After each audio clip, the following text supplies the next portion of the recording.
Hold on. Ready? Sync. All right. We're good. I still don't know what that does. I figured it out.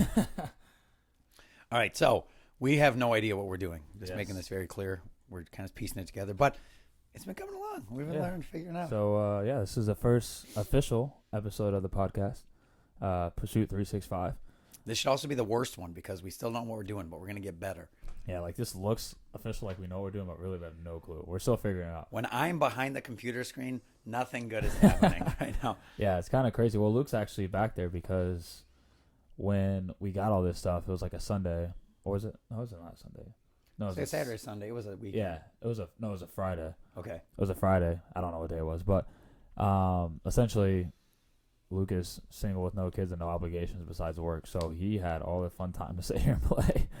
And surprisingly, I learned how to set it up. Yeah, so that's his computer, and again, this is scary. So, who wants to make a bet right now? At some point in the near future, will that laptop be on this side of the table? Because it's very I possible. would make that bet. I'm making that There's bet a good chance myself. that's gonna happen, but as of now, I'm putting the trust in Luke. So, It's cool, like how we're learning and stuff, and that's one of the things that we're doing with this podcast, like just showing that you can just do stuff that you've never done before and just kind of figure it out. You're gonna screw up and it's gonna suck at first, like as this is happening, but figuring it out. yeah, Right? I mean, we get all this stuff on Amazon for like $500. $500. So we're about with everything, we're probably $600 in right now. Yeah, so. And I mean, just, we talk about this a lot, guys, but just like starting, it's just like, just do it. Just, when we, coach Orange Theory Fitness, get a lot of people coming in the doors and, they come in for the first class and they want to lose weight and they want to change their life. And, we have that product for them. And sometimes, after the first class, I got to think about it. It's like,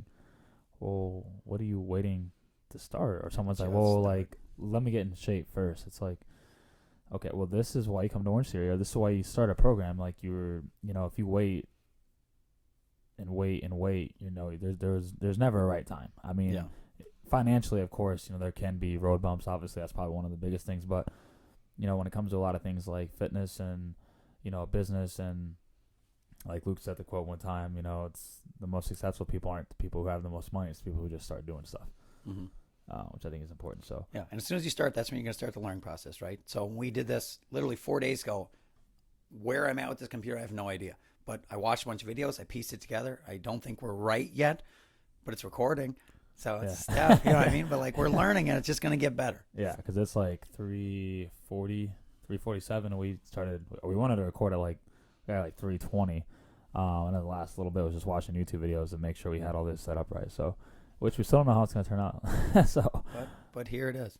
So what we kind of want to start with is there was a fight this weekend, Deontay Wilder and Tyson Fury. And Deontay is a great fighter, like everything's good, but he was probably being told by the people around him that he was awesome, which he is awesome, and he was like flawless, right? But he did have glaring flaws in his game, and those flaws got exploited. He ended up losing because of that. But it's because he didn't address his flaws.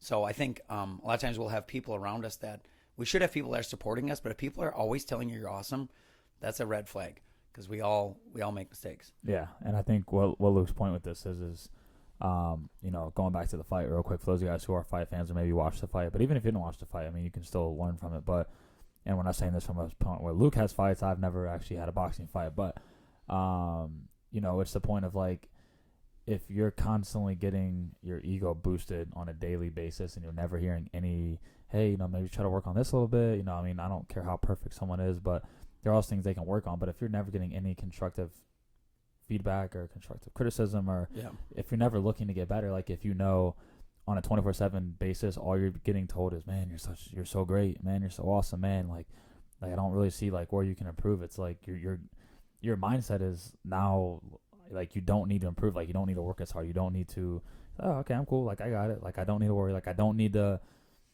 change anything up. And, who knows what, Wilder's fight was going into their second fight. For those guys who don't know, they fought once, a few months ago, 6 months ago, whatever. And it came to a draw. And these are two undefeated fighters. And mind you, Wilder, for those guys who do not know, he was 42-0 before this fight and like 40 knockouts or something like that. The highest knockout percentage of any heavyweight ever. So very dangerous, but like a lot of boxing critics would say that Deontay's not a very technical boxer. You know, he's scary. He has ungodly knockout power, but when it comes to technique and, you know, the boxing is called the sweet science for a reason. There's a lot of things, you know, things going into it. So, but anyway, Tyson Fury, you know, he's coming off of, you know, a very bad part in his life where he gained a bunch of weight, got very addicted to drugs and alcohol, and came back to fight, you know, the best person in the world at that time. But, you know, Tyson, he's a crazy guy, but he's also a very good boxer. But again, the point is, you know, in our eyes, we feel like if you're always told you're being awesome and you're always heard that you're this great person, and I mean, it's good to hear those things. Like, we all like getting our ego stroked every now and then. But if you're hearing it on a daily basis, like, that's not good, because you're never going to try to get better. Yeah. And like, that was what I seen when I was working with a lot of my pro athletes. It's like, they're these young guys who literally have been told they've been awesome, and you know, nobody gives them any crap for anything since they were, 14 years old. You know, they get to 22, 23 years old, and they're making millions of dollars, and everyone keeps telling them these things. And it's like, we wonder why they have such big egos and that they fall. It's like, you haven't been called out on your shit, you know? Like, we all make mistakes, and we all have things that we can improve on. And there's times where, you know, we miss a workout, or we lose control of our emotions in an argument. Like, if you're not getting called, imagine being in a relationship where you never get told that you're making mistakes. That's not a good relationship, right? Someone's lying. Yeah, like, you're going to be dominating that relationship, and you're going to, it's just not going to be healthy for anyone. So, like, just look at the people around you. Like, you should have some support. But if you're constantly being told you're awesome, and you think that you've made it, or you're there, it's not a good spot to be in. It's not a good spot for growth. Yeah, definitely. I mean, like, it's good. Like, I'm someone who, you know, definitely like to look back on, you know, the past, good or bad. Like, I enjoy to look back and see, you know, where I've came, but also, like, stuff that I've messed up on. But, you know, you need people in your team and in your corner who are going to keep it real with you. You know, going to say, hey, dude, like, you've been slacking lately. You know, like, when Luke, you know, first started his van life adventures, like, he got rid of his apartment, and, you know, he was kind of crashing in, you know, the back room here for, like, what, a month or two or something? It was probably a month or two, right around there. About 4 to 6 weeks. And finally, I'm like, dude, I thought you were doing this van life thing. He's like, yeah, no, I've been trying to look. And I'm like, you're not looking hard enough, dude. Like, you're comfortable right now because you're in the back room, like, you're saving money, and, like, I feel it, like, but, you know, like, and this wasn't me, like, being mean to him. I was just like, dude, like, I want you to do this and go for it. And, you know, I made him a challenge. Like, you have 100 burpees every day that you don't get a van. I think it was 200 burpees. 200. I don't know, it was something. Where it took one day. One day. Like, that was on, let's say, a Thursday I said that. He did burpees, that Friday, and then Saturday he had a van. Like, I mean, some type of, you know, fashion. I don't know what days it was, but yeah, you know, but we all could have just kept our mouths shut, you know, because, like, him sleeping back here wasn't bothering anyone. Like, it wasn't, you know, it wasn't like it was getting in anyone's way. But it was like, dude, like, I'm gonna hold you to I'm gonna hold you accountable, you know. And he knew what I wanted. You know, knew I wanted to do this van life thing, and he called me out on it. And doing the burpees sucked, but because of that, literally is what got me to take action, because I did not want to do another 200 burpees. Like, I was good. One was enough. One set. But, you know, but, you know, like, we get comfortable, and it was funny because even, you know, I don't know, what, a year ago, 18 months ago, I got to a point where, you know, I was working a lot here. I was, you know, making good money, and I was coaching a lot of classes, and, you know, most people, like, and it was weird because I didn't like hearing this, but people were like, man, like, I'm really proud of you, Travis. Like, you've made it. Like, you've done what you said you plan on doing, and, like, you're doing this, and you're successful. And I'm like, I mean, I don't want to say I'm successful. Like, I've been having pretty good success lately, but, like, it just made me feel weird. Like, it made me feel like I was not grinding anymore. It was like I got to a spot where, but, like, I was showing up to work, and I was still, you know, working out and doing my thing, but I just, like, I didn't have anything tangible I was actually chasing at the moment. Like, when you have a goal or you have a deadline, I didn't have that. And it got to a point where it was, like, eating me up, and I'm like, dude, like, I got to do something. Like I got to do something different. I can't just keep showing up and working and making good money and just doing this. Like, I know that sounds silly, and, like, a lot of people would probably be like, well, why would you want to challenge yourself anymore? Like, you're here, you've made it, and you can sit back on cruise control now and just go. And I was like, nah, I don't want that. I want something more. And I think probably that kind of led up to the Ironman for me and Luke. You know, like, it came to a point where I was like, no, I need something, whether it's physically or whatever. You know, most of our challenges are more physical challenges, but just because we enjoyed fitness and, you know, pushing the body. But That kind of led up right to the Ironman. Like, it was like, no, I need a goal. I need something to do. Like, I'm tired of just showing up to work. And I'm saying that like I love my job, but I was just tired of showing up to work and going through my normal day to day, Yeah. And that actually is good with the Tyson Fury Wilder fight, because Fury, he beat a fighter called Vladimir Klitschko, I don't remember, 5 years ago. But Fury, that was his goal. Like, he built himself up. He made it there. He was very young, world champion, like was big upset, beat this Klitschko. But that's when he went into his depression, because he wasn't chasing anything anymore. Like, he had made it. And he even said that, like, I had everything, had the world at my feet. I made a bunch of money. I was a champion. I did all this. And he literally just fell, to the point where he was, considering suicide. He reinvented himself, with Wilder, but it was detrimental for him to win and get what he was seeking after, because he had nothing left to chase for. So we always should be looking for that next goal, or that next project, or whatever it is, to make sure that we're always moving forward, and never, once you sit still, like, we start dying. If you're not growing, like, we're starting to die, and it's not a good spot to be in, especially like Travis at the time was 22 years old, 23. Yeah. Like, you don't want to be making it when you're 23. No, there should be more. There should be more stuff happening at that point. Yeah, no, I mean, it's crazy, and like, but like, it's fun to look back on. But like, when I put myself in a position, I remember the drive I had when I was, working a job I hated, and I won't say hated, but I worked a job that I definitely don't like as much as I love my job now. But and I was sleeping in the basement at my uncle's house, and I had this a room literally smaller than this room we're in right now. And I was sleeping on a twin bed, and I was just like, and I was so hungry that I was so like, I was watching all these videos on entrepreneurship, and I was like writing all these ideas down. Like, I was coming up with like these inventions and stuff. Like, I was just like, how can I make it? You know what I'm saying? Like, I was just, that's all I could think about. And I got a second job. Like, I was just grinding, and then we got to a point where, you fast forward 3 years, and I was super comfortable. I was like, hey, this is pretty cool. I love what I do. I'm making good money, and I'm just chilling. And not to repeat what I've already said, but yeah. So then, like, the Ironman came around. That was a really 8-month process, 10-month grueling process. We'll definitely have to do a full podcast one day on just the Ironman and experience of the whole, all the deals. And if you guys listening who don't know what an Ironman is, it's a triathlon essentially. So you swim, bike, run, and it's a 2.4 mile swim, 112 mile bike, and a 26.2 mile marathon.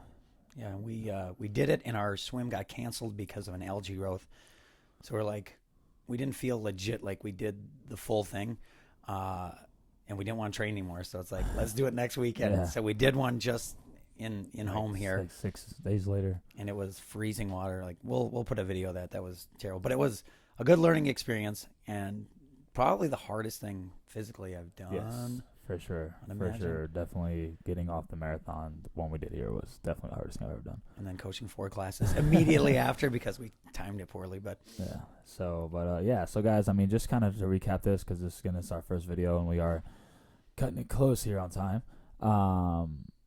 Just going into this, like, don't get comfortable. If you reach a mountaintop, if you reach the pinnacle of success, start looking off in the distance and find a higher mountain to climb. And if you don't see one, jump off and reclimb the one you're on. Like, dude, just cause it'd be good. Just do it again, because it helps, especially when you guys have kids. Like, I don't have kids, but like when you have kids, and I can think, we were all kids at one point. So setting a good example for your kids. Setting a good example for the people around you, and it's really cool. My barber actually just started Orange Theory. Shout out Marcus. Hope you listen to this podcast one day.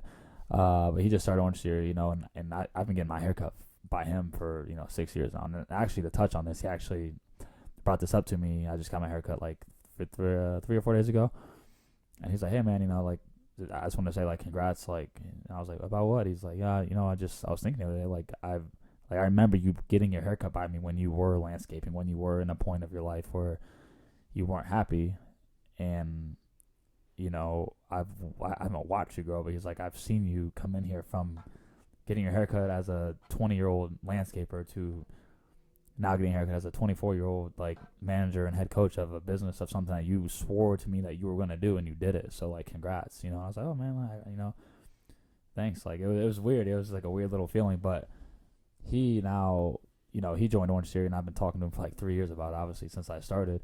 And he's been probably about 6 weeks in now, and I asked him, how's it going? Like, do you like it? Do you love it? He's like, oh man, I love it. And he was like, his goal now is to be an example for his wife and his friends and his family. Like, she joined as well, but that's cool to hear, because I don't hear that often. Yeah. Like when someone comes in and take their first class and become a member for a few weeks, like I don't really ever hear him say that. But for him to say, like, my goal now is to lead by example for my friends and my family and my neighbors. Like, I want them to understand, like, you don't have to just live this life of being overweight and being unhappy and being out of shape and being miserable. Like, he's like, there's a way to not make that happen. And, we obviously work for Orange Series, so you'll hear that quite a bit on the podcast. But we do believe in it, because we do the same stuff. I mean, yeah, we take the classes, we do the work. Yeah, 100%. And it kicks your butt. But that doesn't mean you can't go to Planet Fitness and get a good workout in, or CrossFit or yoga, whatever. Yep. I mean, they're all going to kick your butt. It's just staying consistent. But, Luke, you have any closing thoughts? No, just we're not awesome all the time. That's all right. It's good. Like, accept that. Make sure you're not being told that all the time, and just keep kind of striving for more stuff. So. And if you feel like you're awesome all the time, go to jiu-jitsu. Yeah, if you think that you're at the top, go to jiu-jitsu. Shout out to Shannon, True Art, BJJ, where me and Luke go. But yeah, to close it up, like that's a really good thing. Just go find something you suck at and start it. Yeah. So if you think you're awesome in every area of your life, go find something you're not awesome at and start it. Go to karaoke. Karaoke, for those of you guys karaoke? who actually live in this country. It's karaoke. It's not karaoke. What's karaoke then? It's nothing. Karaoke. There's something that's like karaoke. some type Okay, of I'm going disease. to research it. Karaoke. But yeah, guys, so find something that you suck at, and don't be afraid to get embarrassed. Go out and get it done. But if you're looking for something you have no idea, come do jiu-jitsu with us. I would totally love to come choke you out. All right. We'll talk to you guys later. All right, guys. See you next time.